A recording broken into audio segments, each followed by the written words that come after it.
Salut YouTube, bienvenue sur ma chaîne YouTube, encore une fois. Aujourd'hui, on va faire une vidéo sur la création d'un podcast. On va créer ensemble un podcast de A à Z. Je vais vous partager tous les tips que j'ai appris avec mon podcast. D'ailleurs, si vous n'êtes pas abonné, vous pouvez aller vous abonner. Le lien est dans la description. Je vais vous partager tous les tips du côté technique, du côté de l'idée, identité de marque, etc. Comment est-ce qu'on peut avoir des invités. Vous saurez tout dans cette vidéo et restez bien jusqu'au bout parce qu'à la fin, on va faire le podcast ensemble. On va créer un nouveau podcast de A à Z ensemble. Donc, si jamais vous voulez lancer un podcast, il n'y aura plus aucun secret. Et si jamais vous aimez bien ma chaîne YouTube, pensez à vous abonner en cliquant sur le bouton s'abonner et activer la cloche pour recevoir toutes mes prochaines vidéos. Ici, on parle de productivité, d'entrepreneuriat indépendant et de no-code. Donc si c'est des sujets qui vous intéressent, pensez à vous abonner.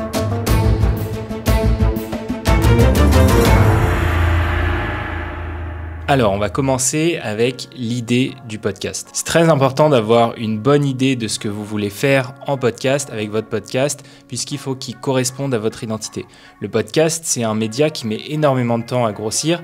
Donc, si vous n'avez pas déjà un trafic que vous avez construit, par exemple sur YouTube, ça va prendre énormément de temps pour que votre podcast soit connu. Donc, pour que vous vous épanouissiez dans votre podcast, il faut absolument que vous soyez à fond dans le sujet que vous avez envie de traiter. Si vous faites ça juste pour être populaire, vous allez vous tirer une balle dans le pied parce que le podcast, c'est vraiment pas le bon média pour ça. Le podcast, c'est un média de passion où on va enchaîner les épisodes, il va y avoir énormément d'invités et petit à petit, ça va grossir. C'est un des médias les plus organiques. Il faut vraiment que ce soit un sujet qui vous parle, un sujet qui vous transporte, quelque chose pour lequel vous avez envie d'aider les gens.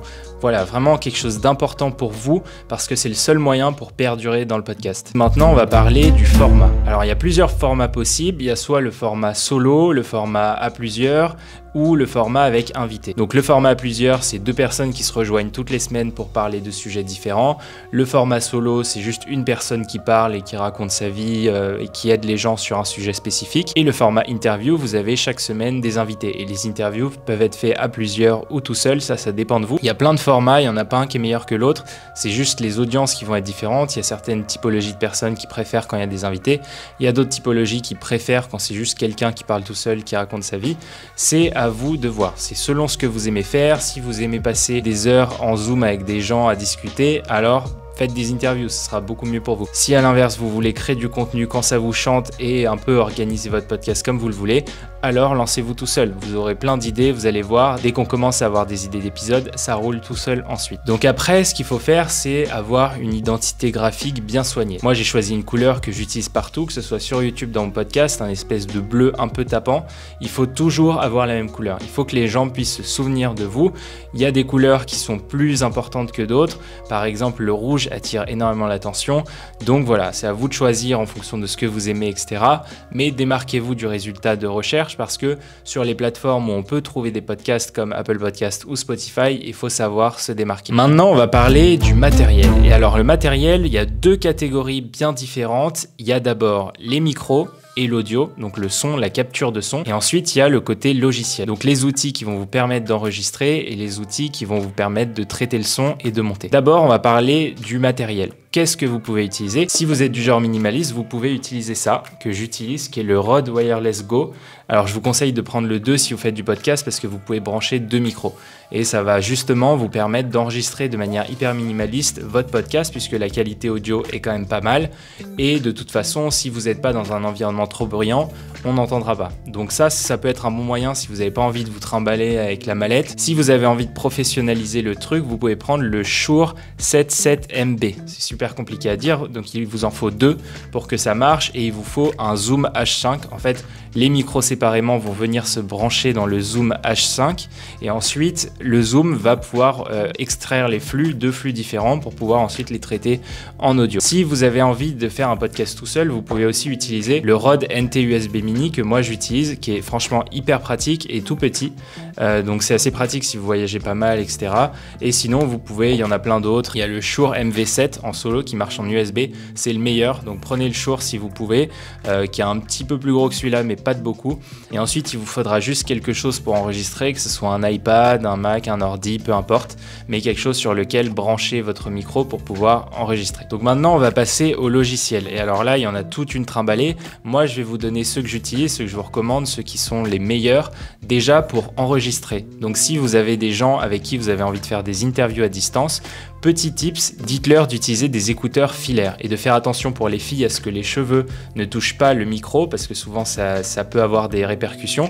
Voilà, il faut utiliser un micro filaire tout simplement parce que si vous utilisez des AirPods, il va y avoir un petit délai entre le temps où l'information va parvenir aux AirPods et le temps où on va parler. Ça, c'est pas très grave, ça s'entend quasiment pas la plupart du temps. Mais si jamais vos invités ont des micro-filaires, pensez à leur dire d'utiliser ces micro-filaires-là. Ça donne toujours un son qui est globalement assez qualitatif, et si vous avez des invités qui ont des micros, alors là c'est encore mieux. Pour enregistrer maintenant, ce que vous pouvez faire, c'est utiliser un outil qui est génial. Je les ai tous testés les outils, donc je peux vous dire que celui-là c'est le meilleur, c'est Riverside.fm. Alors ça coûte un peu cher, je crois que c'est aux alentours de 19 $ par mois, quelque chose comme ça. C'est un peu cher, mais bon, c'est le prix à payer pour justement créer votre podcast. Ce que ça vous permet de faire, c'est d'inviter votre interlocuteur sur un Zoom, sauf que ce Zoom va être un petit peu particulier, ça va être dans le navigateur, et en fait ça va enregistrer de chaque côté les pistes séparément. Donc si par exemple il y a un lag dans la conversation, ça va pas s'entendre parce que le fichier audio va être enregistré dans l'ordinateur de votre invité et dans le vôtre aussi. Et du coup ça permet d'avoir un audio qui est toujours de qualité, même si ça saute la connexion, il n'y aura aucun problème au niveau de l'audio, il sera bien enregistré dans votre ordinateur. Maintenant on va passer à l'hébergement de ces fichiers, parce que les podcasts, c'est comme tout, ça doit être hébergé quelque part, comme un fichier n'importe lequel que vous mettez dans le cloud. C'est pareil pour les podcasts. Et pour ça, il y a un outil qui est juste génial, qui s'appelle Anchor, donc A-N-C-H-O-R, qui est géré par Spotify, qui a été racheté par Spotify, et je vous recommande d'utiliser celui-là. Pour moi, c'est le meilleur, c'est le plus simple, c'est le plus abordable parce qu'il est gratuit. Et en plus, vous avez les statistiques d'écoute de Spotify qui sont envoyées vers Anchor, donc vous pouvez savoir à peu près qui écoute votre podcast, où est-ce qu'ils sont basés, quelle est leur typologie, quel âge ils ont.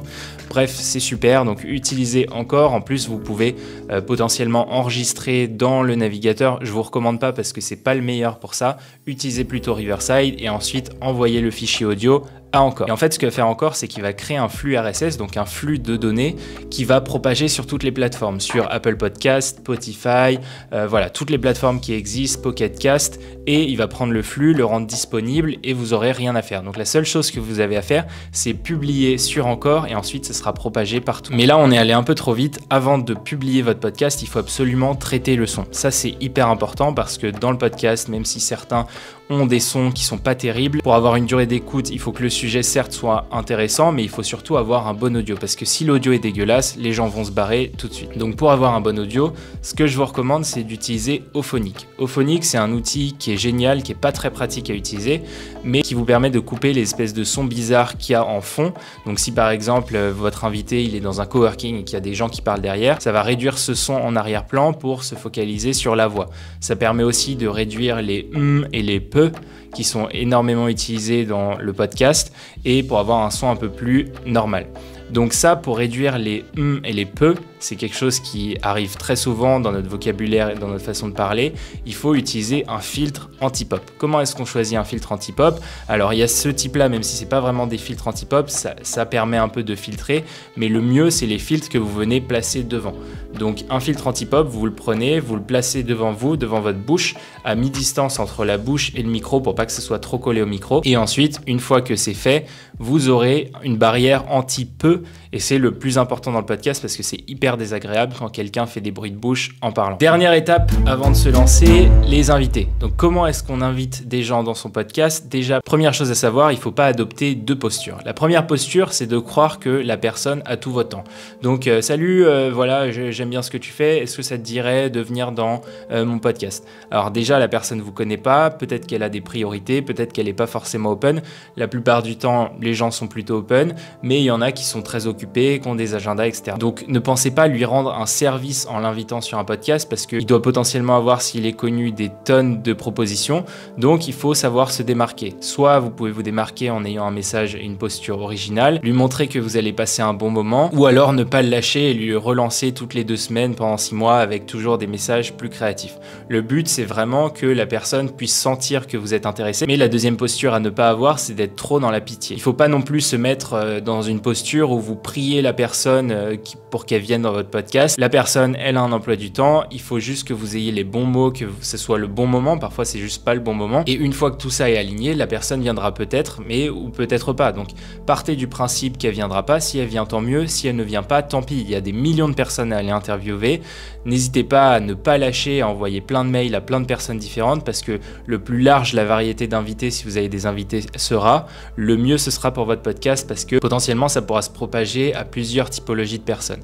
Donc voilà, ça c'est pour les invités. Et maintenant, ce que je vous propose, c'est de passer ensemble à la création de notre podcast. Pour ça, on retourne derrière mon écran. Alors, première chose à faire, c'est de créer l'identité. Donc déjà, on va partir du principe que vous savez de quoi vous allez parler. Nous, on va travailler sur l'identité que vous allez donner, mais vous savez déjà ce que vous allez faire. Vous avez à peu près une idée des thèmes que vous allez aborder. Ici, on va juste se concentrer sur l'identité graphique. Donc, comment est-ce qu'on fait ça? D'abord, on va aller sur Figma. Figma, c'est un outil de design qui permet de faire à peu près ce que vous voulez. À la base, c'est fait pour faire des mock-ups et notamment d'applications, mais nous, on va l'utiliser pour faire des designs. Donc, comment est-ce qu'on fait un design? Déjà, on va cliquer ici sur Frame et ce qu'on va dire, c'est qu'on veut un social media qui soit au format carré parce que l'icône d'un podcast, c'est au format carré.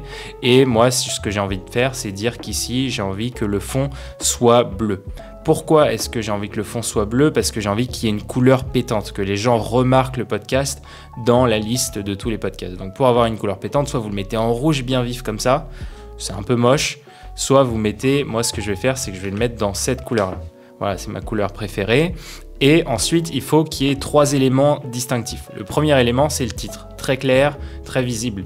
Deuxième élément, c'est votre photo. Très important de mettre une photo parce que ça donne une identité, ça donne une atmosphère, ça donne une identité, ça donne une atmosphère à ce que vous allez faire. Et important de mettre une photo. Je trouve que personnellement, ça apporte quelque chose par rapport à une cover qui contient juste du texte. Donc faites l'effort de mettre une photo. Donc là, ce qu'on va faire, c'est que je vais mettre une photo que j'avais déjà. Tac, tac, tac. Donc ça, voilà, c'est une photo que j'ai mise. Peu importe, vous mettez ce que vous voulez. Là, ce qu'on va faire, c'est que en fait, une frame va couper. Si on appuie ici sur Clip Content, ça va couper toutes les bordures. Donc si par exemple, mon image dépasse, ça va la couper. Donc on va venir mettre l'image comme ça ici. Et par exemple, là, j'ai envie de mettre une police bien large. Donc je vais dire ici. Je vais dire le nom. Bon, je vais mettre Indiepreneur parce que j'ai pas trop d'idées. J'aurais pu mettre... Et là, je choisis une fonte, donc il y a plein de fontes disponibles. Là, je vais choisir une fonte qui est bien grande, bien visible. Voilà. Alors, on va mettre en plus gros encore. Voilà, je vais venir centrer le texte ici. Et là, déjà, on voit que voilà, c'est assez visible. On voit directement le titre. Peut-être un petit peu moins gros comme ça. Voilà. On voit directement le titre.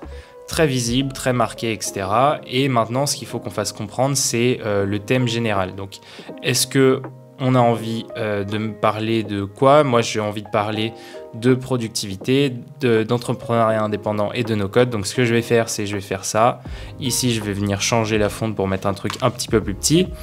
Et ici, je vais baisser la taille. Voilà. Donc là, on peut faire, par exemple, productivité, no-code et entrepreneuriat. Ok, on va baisser encore un petit peu.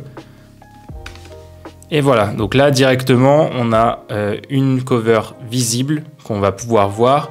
Et pour l'exporter, on fait comme ça, on groupe, on fait bien attention que tout soit dans le frame, donc tout soit indenté en dessous de ça. Et une fois que c'est fait, on vient ici faire export. Et ensuite, qu'est-ce qu'on va faire? C'est si vous êtes tout seul, vous allez utiliser un outil. Alors, il y en a plein. Si vous êtes sur Mac, vous pouvez utiliser GarageBand. Si vous êtes sur iPad, vous pouvez utiliser Ferrite, qui est un outil pour enregistrer qui est fabuleux. Sinon, vous pouvez utiliser toutes les applications qui existent. Vous tapez Audio Recorder, vous en avez plein. Quand vous êtes tout seul, il n'y a pas trop de difficulté à en trouver un.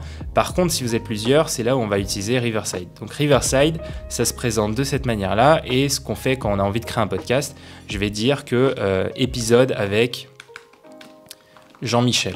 Ok, donc là je fais mon épisode avec Jean-Michel. Je dis que je veux soit l'audio et le vidéo. Moi je veux toujours audio et vidéo parce que partez du principe que potentiellement vous voudrez peut-être un jour récupérer ce que vous avez enregistré. Donc là Enter Studio Now. Et ce que ça va faire, c'est que ça va créer un studio. Donc là, vous mettez votre nom. Très important, quand vous enregistrez un podcast, il faut mettre des écouteurs parce que sinon il va y avoir un écho. Donc dites que vous utilisez des écouteurs, vous mettez votre prénom ici. Voilà, request camera permissions, ok, allow. Et là, ça va lancer le truc. Et là, vous voyez l'envers du décor, magnifique.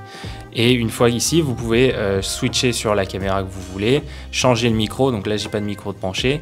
Et une fois que c'est fait, vous pouvez rejoindre le studio. Et alors évidemment, là, je suis sur Safari, donc ça l'a pas reconnu. Mais vous allez avoir un lien que vous pouvez partager avec votre invité. Il suffira juste qu'il se connecte en temps et en heure. Vous pourrez enregistrer. Ensuite, une fois que vous avez enregistré, ce que vous faites, c'est que vous récupérez, vous allez dans View All Recordings et ici, vous téléchargez le fichier en WAV.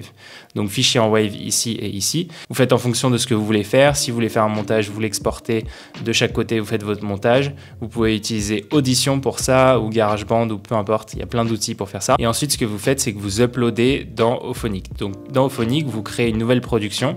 Et ici, vous pouvez mettre des presets. Donc, en gros, moi, j'ai déjà fait un preset ici qui dit que, par exemple, quand je mets ce fichier-là, potentiellement, utilise ces paramètres-là. Donc, laissez les paramètres qui sont sauvegardés. Vous pouvez mettre une intro de base qui sera toujours là. Vous n'aurez pas besoin de la re-uploader à chaque fois. Pareil pour l'outro. Et vous avez juste à importer le fichier ici. Et ce qui va se passer, c'est que vous allez pouvoir ici utiliser des différents filtres. Donc, moi, je vous conseille de cocher Noise and Hum Reductions. Et voilà, cochez les 4. Vous mettez la réduction auto. Et voilà, vous mettez ces paramètres-là. Je pense que moi, ça marche très bien. Je ne suis pas un spécialiste de l'audio, mais ça marche très bien. Vous faites Start Production. Et une fois que c'est fait, vous allez pouvoir télécharger le fichier traité. Une fois que vous avez le fichier traité, ce que vous allez faire, c'est que vous allez aller dans Encore. Donc là, je vais le faire avec vous. Je vais créer un compte. Je vais dire que ça, c'est le compte. Voilà, je vais mettre... voilà. Je mets cette adresse-là. Ensuite, je mets un password, peu importe. OK. Voilà. Donc là, on vérifie. Ça, c'est nul. On s'en fout. Et voilà. Sign me up. Voilà. Donc là, c'est bon. J'ai sign up. Et là, ce que je peux faire, c'est directement configurer mon podcast. Donc, comment est-ce que je fais mon podcast? Je fais d'abord mon premier épisode. Et ici, dans les paramètres, je peux paramétrer mon podcast. Donc ici, je choisis le nom. Je vais dire qu'il s'appelle Indiepreneur, par exemple. Ou non, je vais pas l'appeler comme ça pour pas bloquer le truc. Je vais l'appeler Podcast Test. Je parle de plein de sujets. Et ici, ce qu'on vient faire, c'est on vient mettre importer justement, ou alors on peut déjà avoir des images. Donc potentiellement, on aurait pu mettre la nôtre, mais là, juste pour vous montrer ce que ça fait quand ils mettent des images au hasard. Voilà, donc là, on va dire que notre podcast s'est mis ici normalement. Et ici, vous choisissez la podcast catégorie, donc peu importe ce que vous voulez faire. Podcast language, donc là, vous mettez ce que vous voulez, on va dire que c'est en français. Vous choisissez de mettre le logo ou pas, vous choisissez si vous voulez recevoir des voice messages ou pas, vous dites si votre contenu est clean ou pas clean. Et ensuite, vous pouvez mettre votre site web, vous pouvez customiser l'URL, customiser le profil X, donc là avec la couleur qui va bien.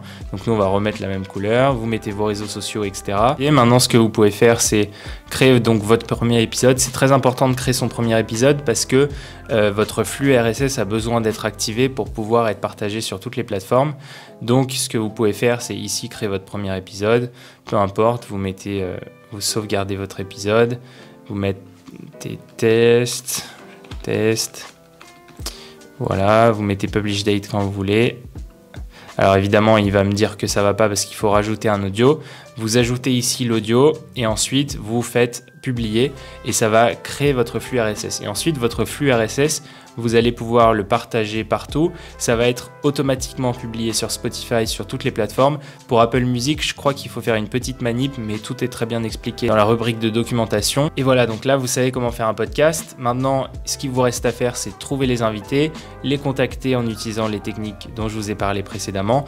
Et ce que vous pouvez faire, c'est qu'une fois l'enregistrement est fini, vous leur demandez de partager une vidéo que vous faites sur Aria. Aria, c'est un petit outil qui m'a été partagé par mon pote François du podcast Serial Entrepreneur. Donc je le remercie beaucoup et surtout je vais vous partager ça parce que c'est vraiment cool. Ça vous permet de faire des captions, donc des espèces de mini-clips de vos podcasts. Donc ce que vous pouvez faire, c'est vous mettez votre podcast, ça va exporter et extraire automatiquement le texte et ensuite vous demandez à la personne que vous aviez invitée de le partager sur Instagram, peu importe. Et voilà, ça vous fera un reach supplémentaire sur vos épisodes et je pense qu'on est bon pour que vous lanciez votre podcast à votre tour. Si jamais la vidéo vous a plu, n'hésitez pas à la partager. Si vous avez des questions, n'hésitez pas à les poster en commentaire et nous, on se retrouve très bientôt sur ma chaîne YouTube. D'ici là, gardez toujours cette envie d'entreprendre. Ciao.